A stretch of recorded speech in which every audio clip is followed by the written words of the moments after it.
자, 인사드리겠습니다. 안녕하세요. 예, 반갑습니다. 오늘은 이제 지난 시간에 이어서요, 2009년도 2회 전기기사, 전기설비 기술기준 해설해 보도록 하겠습니다.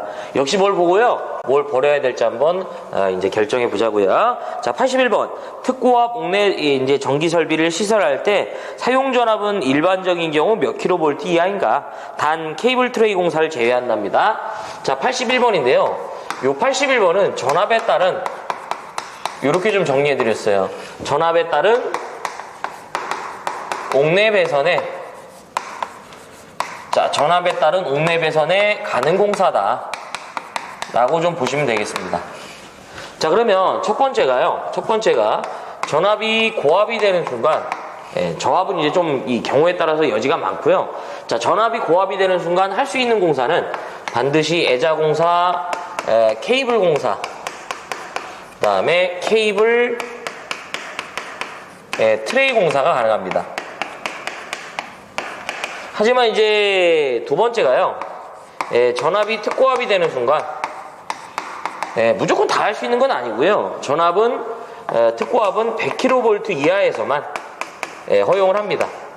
자, 그러면서 이때 저희는 무슨 공사가 가능하냐면 위에 있는 공사 중에 애자 공사를 제외한 나머지 공사가 가능합니다. 그래서 케이블, 그 다음에 케이블 트레이 공사인데요. 여기서 이제 사실은 케이블 트레이도 조금 구분이 되는 게 뭐냐면, 이 케이블 트레이도 100kV 이하까지 허용하는 건 아니고요. 35kV 이하까지만 되는 건데, 별도로 걔를 시험 문제화하지 않기 때문에 그 정도까지는 기억할 필요 없고요. 지금 이 문제는 옥내 배선에 바로 전압이 누구다? 특고압이에요. 얼마 이하까지 가능한가라는 얘기죠. 그래서 뭐 케이블 트레이를 제외한다라고 되어 있는데 100kV 이하. 그래서 정답은 몇 번이냐면 1번이에요. 이렇게 좀 정리 좀 부탁드리겠습니다. 자, 82번 바로 갑시다. 특고압 가공전선로의 양측에 경관의 차가 큰 곳에 사용하는 철탑의 종류죠. 자, 82번은 뭐가 되냐면 철탑의 종류가 됩니다. 자, 철탑의 종류다. 자, 첫 번째가 직선형 철탑이 됩니다. 이런 건 실기에서도 나오니까 좀 정리를 필요로 하죠. 직선형 철탑은 수평각도 몇 도? 3도 이하인 개소에 적용한다고 이제 되어 있고요. 그 다음에 이제 두 번째가 각도형이에요. 자, 각도형 철탑이 되겠습니다. 자, 이놈은 수평각도 3도를 초과합니다. 뭐 원래는 3도를 초과하고 20도 이하의 경각도, 그 다음에 20도 초과하고 30도 이하의 중각도짜리가 있는데, 뭐 거기까지는 물어보질 않아요. 이렇게만 물어보고, 그 다음에 인류형 철탑이에요. 지지물의 시작점과 끝점에 설치되는 철탑이고요. 인류 또는 억류한다라는 얘기가 있으니까 요거 보고 갑시다. 그 다음 네 번째가 지금 말씀드린 요거예요. 내장형, 내장형 철탑인데, 거의 대부분 시험 문제에서는 요걸 많이 물어봤죠. 이제 우리도 이제 기출 문제를 많이 풀어봤기 때문에 대충 각 나오죠. 그래서 첫 번째가 지지물의 경관에 차가 큰 곳이나 내지 두 번째 직선형 철탑이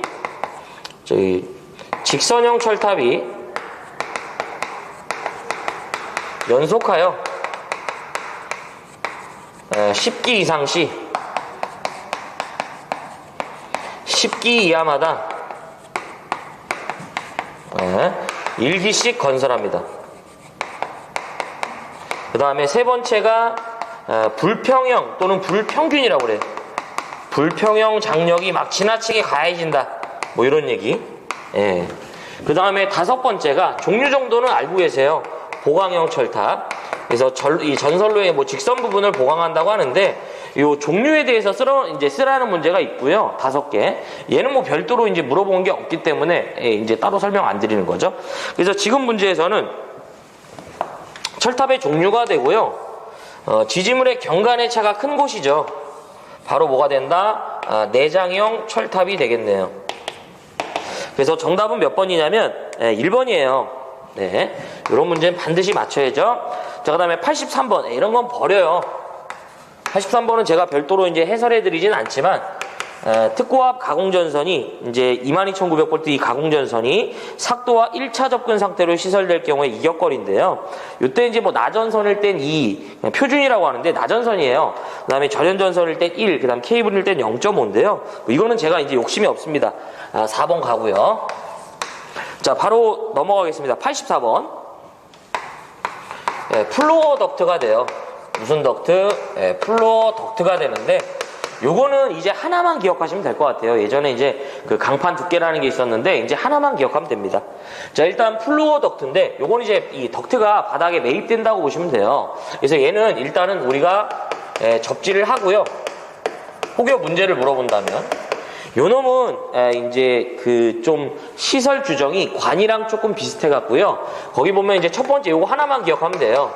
이 플로어 덕트에 넣을 수 있는 전선의 단면적을 물어보는데, 플로어 덕트에 넣는 전선의 단면적은 몇 스퀘어?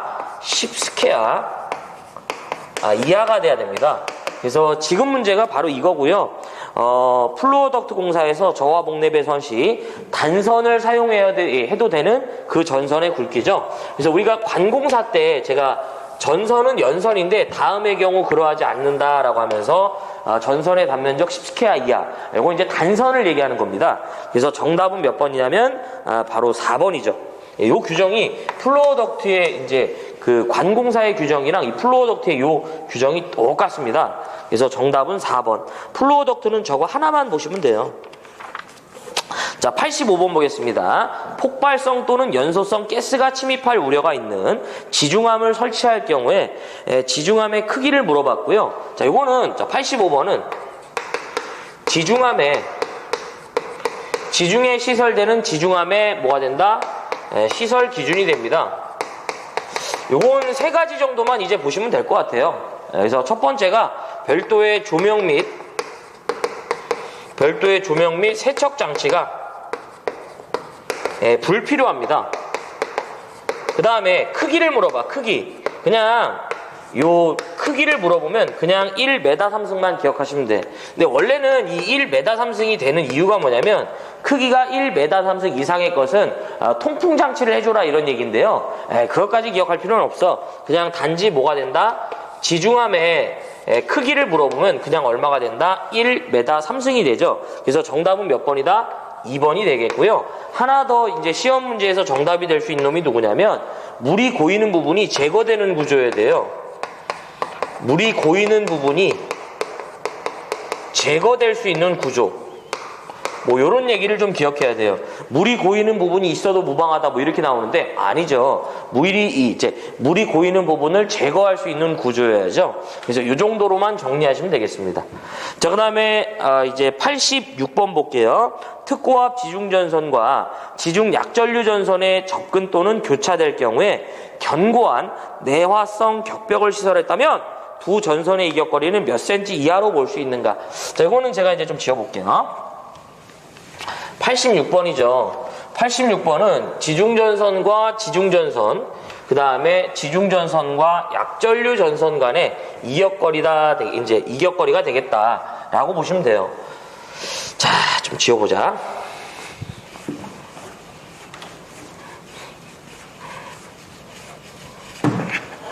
자, 몇 번이냐면 86번이죠. 86번은 지중전선과 지중전선, 그 다음에 약전류 전선과의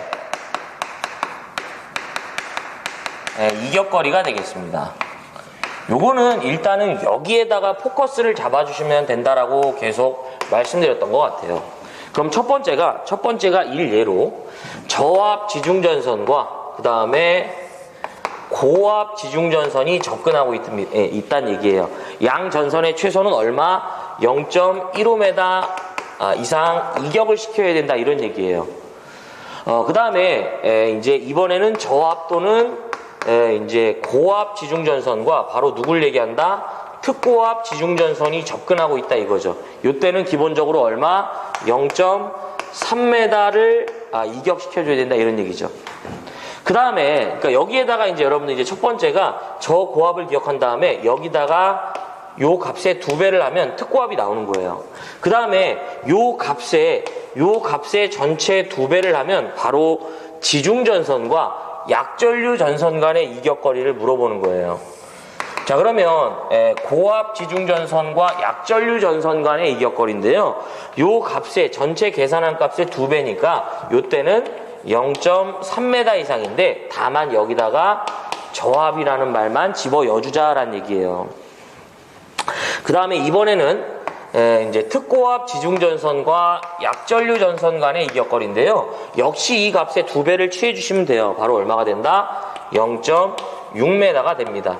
다만 네가 이렇게 이격시켜주기가 어렵다면 요 사이에 어떻게 한다? 격벽을 설치해주면 이 간격을 이것보다 줄일 수 있다 이거죠. 그래서 지금 문제는 바로 그걸 물어본 거예요. 특고압 지중전선과 바로 보다 약전류 전선 간에 격벽을 설치한다는 것은 얼마 이하로 저희가 이 값을 줄이냐 이런 얘기죠. 그래서 0.6m 몇 cm가 된다? 60cm가 되겠습니다. 정답은 4번이 되겠습니다. 자, 그 다음에 87번 전력용 커패시터에 내부 고장이 생길 경우 과전류 또는 과전압이 생길 경우에 자동적으로 전로로부터 차단하는 장치가 필요한 뱅크 용량은 얼마인가? 자, 87번이죠. 87번은 어떤 테마냐면요. 조상설비의 보호장치가 돼요. 무슨 설비의 보호장치다? 조상설비의 보호장치다. 우리 조상설비는 무효전력을 조정하죠. 그래서 첫 번째가 대표 조상설비로서 전력용 콘덴서나 기준이 같아요. 얘들은 전력용 콘덴서나 블로 리액터의 경우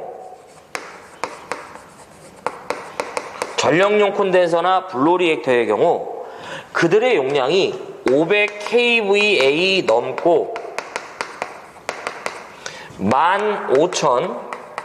15,000kVA 미만이라면 이들은 반드시 어떤 사고? 내부 고장과 관련된 사고와 내부 고장 또는 과전류가 발생했을 때 이 둘을 보호할 수 있는 보호 대책이 필요하다 이런 뜻이고요. 그 다음에 그들의 용량이 15,000kVA 이상부터는 이때는 내부 고장과 그 다음에 과전류, 그 다음에 과전압에 대해서 하나 더 과전압에 대한 보호 조치가 필요하다 이런 얘기예요. 그 다음에 두 번째가 동기조상기가 돼요. 무슨 조상기? 동기조상기. 이 동기조상기는 하나만 기억하시면 돼요. 그들의 용량이 15,000kVA 이상이 되면 동기조상기를 어떠한 사고로부터 내부 고장인 사고로부터 이를 보호할 수 있는 보호 대책이 필요하다라는 얘기예요.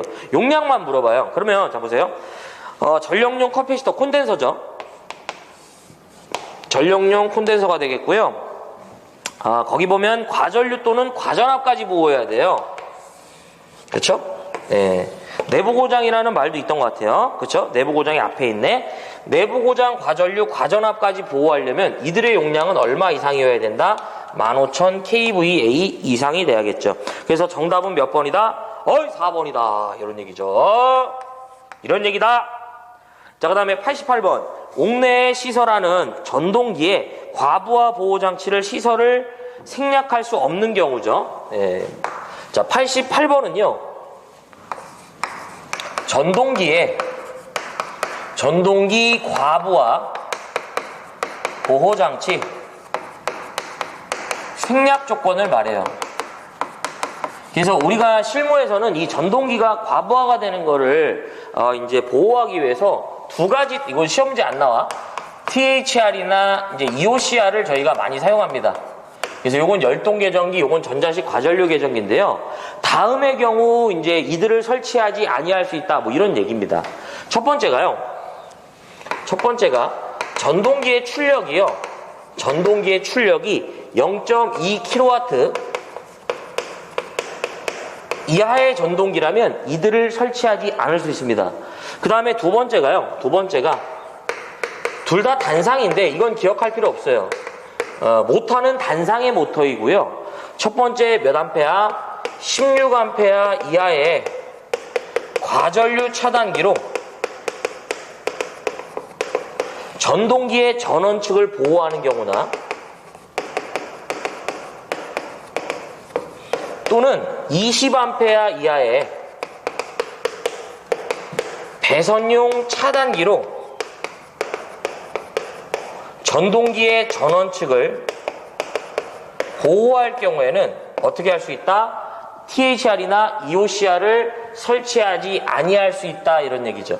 여기서요 하나 개정된 부분이 있고 개정돼서 나왔단 말이에요. 바로 요게 16이 아니라 원래는 15였단 말이에요. 근데 요게 16으로 개정이 됐습니다. 어쨌든 여기에 개정 부분이 하나 있죠. 그래서 사실은 문제를 풀 때는 이걸 기억하실 필요는 없어요. 그리고 우리는 아무 말이 없는 과전류 차단기는 누구를 말한다? 퓨즈를 말한다고 보시면 돼요. 퓨즈. 자, 그러면 문제에서는 자, 첫 번째가 시설을 이제 생략할 수 없는 경우니까 이 조건을 제껴봐라 이거예요. 첫 번째, 전격 출력이 0.75kW인 전동기. 이미 여기서부터 틀렸어요.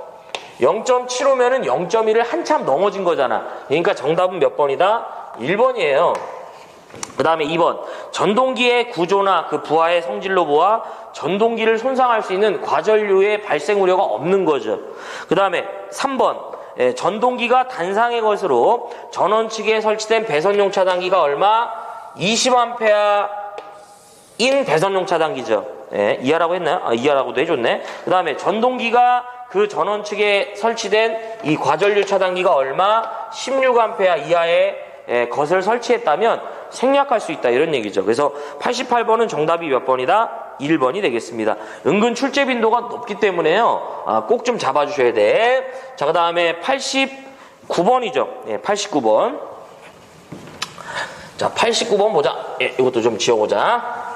자, 다음 기억 니은에 들어갈 내용으로 이제 알맞은 것은, 그러면서 이제 보기에서 이제 작용이라는 말이 주어졌는데요. 이 문제는 제가 조금 그 답의 형태로 좀 기억해달라고 이제 좀 요청을 드렸습니다. 자, 그러면 일단 지워보고 어떤 부분이 이제 있는지를 한번 볼게요. 예. 자, 그러면 우리가 이제 89번이죠. 자, 우리 기술 기준에서 문제에서 이제 그 보기 조건에 작용이라는 말이 들어가면 무조건 두 가지가 짝이 돼요. 첫 번째가 유도작용이 짝이 됩니다. 그 다음에 또 하나의 짝은 뭐냐면요, 정전자. 유도작용이 돼요. 원래 위에 지금 여기서 말씀드린 누는 뭐가 되냐면 누설전류에 의한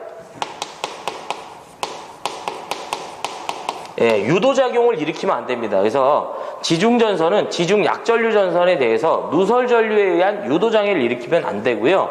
요 아랫놈은 뭐냐면 전력보안 통신설비와 관련된 내용이에요. 요 놈들은 정전유도와 전자유도작용의 이제 발생이 있어서는 안 됩니다. 그래서 거기 보시면은 지금 딱 보자마자 누유도작용이 될 수 있는 건 뭐밖에 없어요. 그쵸? 항상 이게 세트가 돼야 돼. 누유도작용. 그래서 정답은 몇 번이냐면 4번이죠. 그 다음에 요것도 정전자 유도작용. 요렇게 좀 기억하시고 그냥 넘어가셨으면 해요. 뭐 이 부분이 뭐 실기에서 문제화되질 않기 때문에 그냥 우리는 작용 나오면 이런 식으로 정리하고 넘어가자, 이런 얘기죠. 자, 90번. 전로의 중성점을 접지하는 주 목적으로 볼 수 없는 건데요. 이거는 두 가지 형태로 저는 이제 추천을 드려요. 근데 다만 지금 제가 말씀드리는 걸 좀 기억하셨으면 좋겠습니다. 그래서 뭐 우리가 변압기에요. 이 Y결선된 변압기에 이 중성점을 접지하는 이 큰 이유는 뭐냐면, 일단 보호개전기에 이 중성점을요 저희가 접지를 한다고요.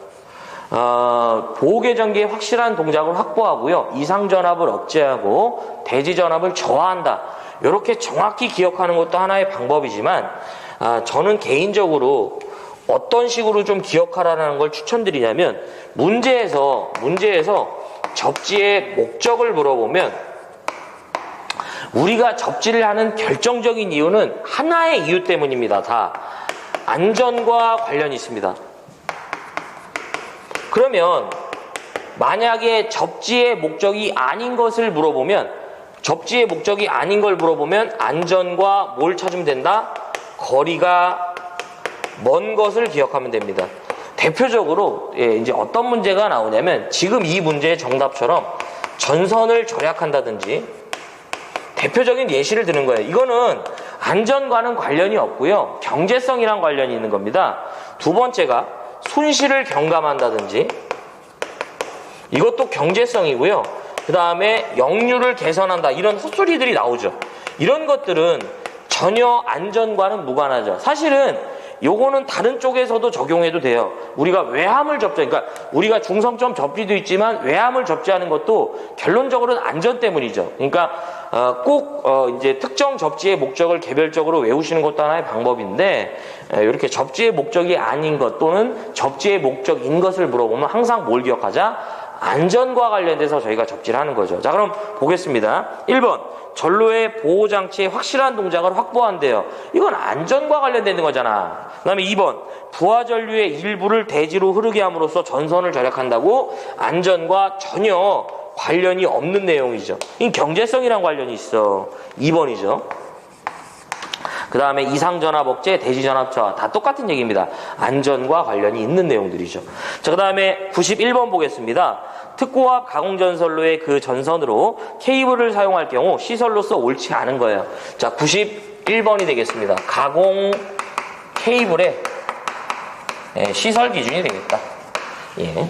자, 가공 케이블의 시설 기준이다. 자, 이거는 사실 이제 가공 케이블에 대한 얘기보다는요, 이를 지지하는 무슨 선? 조가용선의 시설 기준이라고 보시면 되겠어요. 예.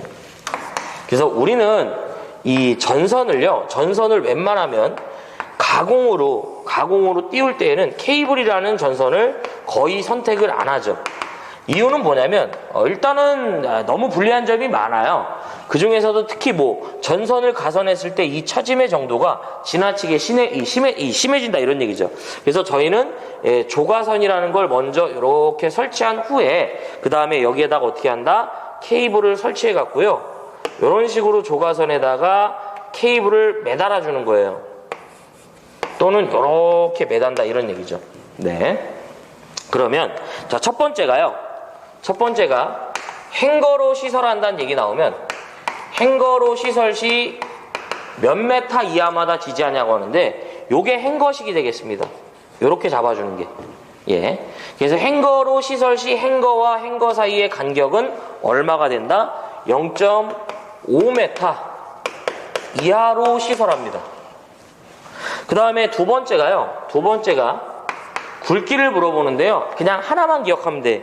22스퀘어만 기억하시면 됩니다.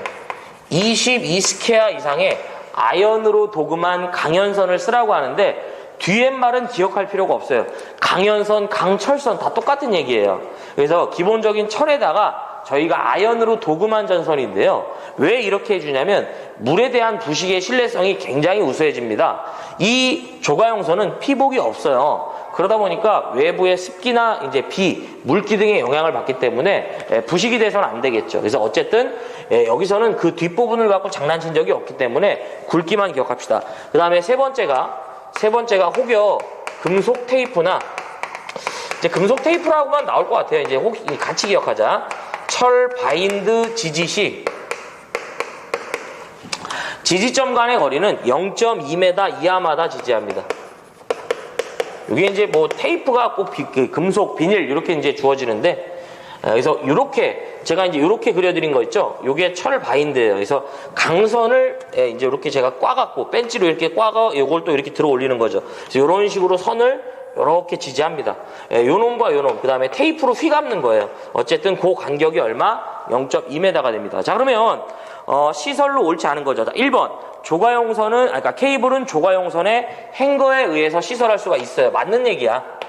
1번 맞고요. 자, 2번 보자. 케이블은 조가용선에 접촉시키고, 아니야, 비닐 테이프 등 얼마예요? 0.2m 이하마다 지지해야죠. 여기 틀렸네요. 3번, 조가용선은 22스퀘어 이상에 맞아요.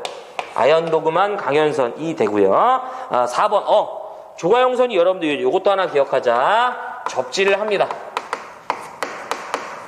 요게 이제 예전에 3종 접지 대상물이었는데 접지 종별이 사라지기 때문에요. 이제 이렇게 이제 물어볼 수는 있겠죠.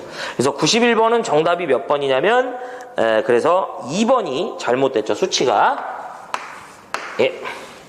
자, 그 다음에 92번 수소 냉각식 발전기 안에 또는 조상기의 수소의 순도가 몇 프로 이하로 저하할 때 경보장치를 설치하냐예요. 자, 몇 번이냐면 92번이 되겠습니다. 수소 냉각식 발전기 등의 시설 기준이 되겠다. 자, 우리가 여러분들 출력을 증대할 수 있는 좋은 방법이죠. 출력을 증대할 수 있는 이 좋은 방법은 바로 온도 상승을 제한하는 겁니다. 92번 수소 냉각식 발전기 등의 시설이 되겠습니다.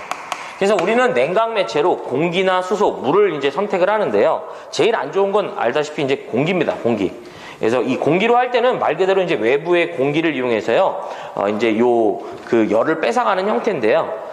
이제 이것보다 좋은 게 사실 수소예요. 근데 문제는 뭐냐면 이 수소가 일정 부분 공기와 접촉이 되면 폭발할 우려가 있기 때문에 취급상 유의해야 됩니다. 그래서 얘는 무조건 밀폐 구조이고요. 내부에 이제 수소가스를 집어넣어야 돼요. 근데 좋은 점도 많지만 방금 전에 말씀드렸듯이 취급상 주의해야 되는데 첫 번째가 뭐냐면 수소의 압력과 꼭 기억하자. 온도를 계측하는 장비가 필요합니다. 예. 두 번째가 이 발전기 밀봉부로부터 누설된 수소를 외부로 방출해 줘야 돼요. 근데 시험 문제에서 틀린 것으로 종종 잘 나오는 게 뭐냐면 누설된 수소를 외부로 방출하지 말 것 이렇게 나와. 곧 터진다 이런 얘기야. 그 다음에 세 번째가 지금 이 문제처럼 수소의 순도가 85% 이하가 되면 어떠한 장치를 설치한다? 경보장치를 설치하라 이런 얘기예요. 그래서 발전기 내부의 수소의 순도가 저하한다는 얘기는요, 이 수소가 외부로 새어 나가고 있다는 뜻이죠. 그래서 우리는 이때 경보하는 경보장치를 설치한다. 지금 문제에서는 수소에 뭘 물어봤다? 순도에 대해서 물어본 거예요. 그래서 몇 프로가 된다? 85% 이하가 됩니다. 여러분들 속이려고요. 85% 이상 이런 식으로도 얘기하니까 조심하자. 그래서 정답은 몇 번이냐면 2번이에요. 2번. 예. 93번은 제가 사실 이제 이 문제는 욕심이 없어요. 이렇게 나온다면. 그래서 옥내 시설안은 사용전압 400V를 초과하는 1000V 이하의 전개된 장소에 건조한 장소가 아닌 기타 장소에 관등회로의 배선인데요. 400V를 초과하고 1kV 이하라고 할게요. 1000V 이하죠. 1000V 이하의 관등회로의 배선은 애자공사를 해야 돼요. 이거를 다 외우기가 어렵기 때문에 저는 개인적으로 93번은 버렸으면 해요. 1번입니다. 1번. 자, 그다음 넘어가 볼게요. 자, 94번. 이것도 제가 이제 연속적으로 세모를 치지만 버리는 문제의 유형입니다. 특수장소에 대한 시설 기준인데요. 2번이 잘못됐어요. 합성수지관공사, 금속관공사, 케이블공사에 의해서 교량 아랫면에 저압 전선로를 시설할 수도 있고요. 금속재 가요전선관도 시설할 수가 없다가 아니라 돼요. 그래서 93번, 94번은 좀 버렸으면 하는 문제들입니다. 예. 굳이 너무 좀 의를 두지 않는다는 얘기예요. 예, 문제 풀어보시면 알아. 자, 그 다음에 95번. 과전류 차단기로 저압전로에 사용하는 80A 퓨즈를 수평으로 붙일 경우 1.6배의 전류가 통한 경우 몇 분 안에 용단되어야만 하는가. 자, 이건 좀 제가 지워보고요. 말씀드릴게요. 요게 이제 그 저압용 퓨즈의 전격인데요. 많은 부분이 변화가 됐어요. 근데 이제 제가 이제 좀 여러분들한테 좀 강조드리고 싶은 건 비록 좀 내용이 많이 바뀌더라도 저 개인적으로 이제 95번은 좀 했으면 합니다. 자, 저압용 퓨즈가 되는데요. 많은 부분에 사실 거의 대부분 바뀌었습니다. 자, 일단 제가 한번 외우는 방법을 좀 말씀드릴 텐데 이렇게 하더라도 얘는 좀 힘들어. 자, 전격 전류가 있고요. 전격 전류가 있고 그 다음에 시간이 있고요. 시간이 있고 그 다음에 불용단, 그 다음에 용단이 있습니다. 용단. 예. 이걸 먼저 볼 때 저는 개인적으로 중간에 63A가 기준이다라고 보시면 돼요. 네. 그 다음에 진로 작은 게 4A가 진로 작다 이런 얘기예요. 예, 4A 여기에다가 자 4를 한 번 더 곱해요. 그럼 얼마가 된다? 16A. 근데 그지 같게 여기는 미만이에요. 예. 그 다음에 얘가 좀 거지 같으니까 여기다가 공을 한번 붙여주자. 160A가 되고요. 왜 얘만 붙여줘? 얘도 붙여줘야지. 두 개 붙여주자 이 얘기지. 400A가 됩니다. 요게 2하, 요게 2하, 요게 2하, 요게 2하가 됩니다. 요 4A 이하, 뭐 이제 4A 초과하고 16A 미만 요 값들이 사실은 얼마가 있는지 다 정해져 있어요. 근데 그냥 얘는 뭉뚱그려 갖고 얘네들은 어떤 특성을 가져야 된다 이렇게 정해 놓은 거예요. 자, 그럼 시간은 조금 이따 보고요. 불용단이라는 건 뭐예요? 용단되어서는 안 되는 전류다 이겁니다. 그래서 불용단인데 4A 이하나 15A 그러니까 16A 미만은 이 불용단 전류가 1.5배가 됩니다. 나머지는 죄다 몇 배가 된다? 1.25배가 돼요. 자, 1.25배. 이번에는 용단이 됩니다. 용단. 그러면 용단되는 건 뭐예요? 끊어져야만 하는 전류죠. 그럼 이들을 초과하고 이 이하의 전류가 흘렀을 때 얼마 이내에 몇 분 이내에 끊어져야 되냐 이런 얘기인데요.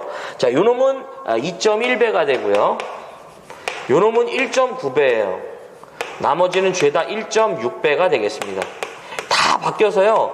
좀 쉬운 문제는 아니에요. 근데 그럼에도 불구하고 포기하지 말라고 좀 말씀드리고 싶어요.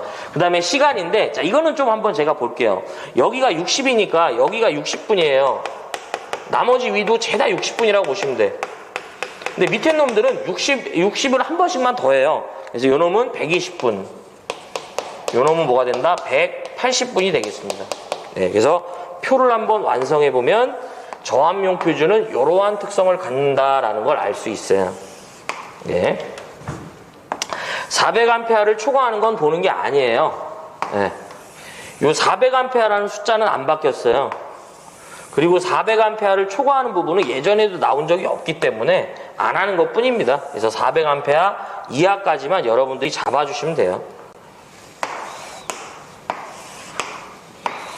이렇게 보면 되겠죠. 자, 그러면 갑시다. 자, 과전류 차단기로 저압전로에 사용하는 몇 암페아? 80A니까 63A 이하니까 여기에 범주에 해당하죠. 그렇죠? 63A를 초과하고 160A 이하가 되잖아요.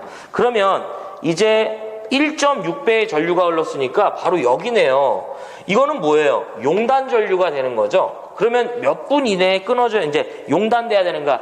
결국엔 여기서 뭘 물어봤다? 시간을 물어봤죠. 그래서 시간이 몇 분이 된다? 120분이 된다라는 거. 네, 좀 까다롭죠. 그래서 정답은 3번이에요. 사실 이 부분이 개정전이라고 했다면 당연히 반드시 기억해야 되는 건데 좀 내용이 좀 짜증나는 부분은 있습니다. 좀 내용이 좀 범위가 넓죠. 그러다 보니까 이제 조금 어려운 부분은 있는데요. 저는 꼭 좀 했으면 한다라고 좀 말씀드리고 싶어요. 자, 그다음에 96번 고주파 이용 설비에서 다른 고주파 이제 이용 설비에 누설되는 고주파 전류의 한도에 대한 얘기인데요. 그냥 저는 개인적으로요. 이것도 좀 정답으로 좀 우리가 기술 기준에서 좀 단위로 좀 접근했으면 하는 문제인데 우리 기술 기준에서 데시벨 물어보면 그냥 시원하게 마이너스 30데시벨 찍자 이런 얘기예요. 그래서 정답은 3번입니다. 고주파 이용 전기 설비에 의한 장애 방지인데요. 요거 이제 정답은 3번이 돼요. 예, 마이너스 30dB. 요거 하나밖에 물어본 적이 없어요. 네. 자, 그래서 뭐 우리 기술 기준에서 데시벨 물어보면 얼마다? 마이너스 30을 기억합시다. 요렇게 좀. 예. 자, 그래서 여기까지가 2009년도 2회 전기기사, 전기설비 기술기준에 관한 해설이었는데요. 무엇을 보고 무엇을 버릴지 한번 이제 결정해 보자고요. 자, 81번입니다. 그래서 특고압 옥내 전기 설비의 제한 전압인데 전압에 따른 옥내 배선의 가능 공사라고 말씀드렸죠. 정리해드린 내용 꼭 기억해 주시고 82번 이건 뭐 이제 실기에서도 물어봐요. 그래서 철탑의 종류 5가지 각각의 좀 보강형을 제외한 나머지 특징들이 있었죠. 다 보셔야 되고요. 83번 버려. 그 다음에 84번 프로덕트인데 하나만 보시면 돼요. 전선의 이제 단면적 10스퀘어하고 하나 더 요거 이제 접지를 하는 거 좀 기억을 좀 하시고요. 자, 그 다음에 85번 지중전선로의 그 시설하는 지중함의 시설 기준인데 3가지 타입 꼭 기억해 주시고 86번 지중전선과 지중전선 그리고 약전선과의 이격거리 있었죠. 지중전선과 지중전선을 기준 잡아서요 2배 2배씩 때리면 값이 나온다는 거 기억해 주시고 87번 조상설비 보호장치 꼭 합시다. 88번 전동기 과부하 보호장치 생략 조건 있었죠. 꼭 해야 돼요. 89번은 이제 작용으로 제가 이제 접근하려고 했었죠. 누 유도작용, 정전자 유도작용. 90번 접지의 목적인데요. 어떤 접지든 죄다 안전과 관련이 있습니다. 자, 그 다음에 91번 이 조가용선에 대한 내용이 있었죠. 3가지 접지랑 더불어서 3가지 꼭 기억해 주시고 수소냉각식 발전기 이것도 3가지 정리해 드렸어요. 수소의 압력, 온도를 계측하고 이제 누설된 수소를 외부로 방출해야 되고 수소의 순도는 85%. 93번 솔직히 버려. 94번도 버리고 95번 요거 저압용 퓨즈의 전격이 다 바뀌었는데 개인적으로 했으면 좋겠습니다. 자, 그 다음에 96번 우리 데시벨 물어보면 무조건 몇 데시벨이다? 마이너스 30데시벨이 되겠습니다. 그래서 여기까지가 2009년도 2회 전기기사 전기설비 기술 기준에 관한 해설이었습니다. 시청해주셔서 고맙고요. 저는 다음 회차 때 이어서 뵙도록 하겠습니다. 물러가 보겠습니다.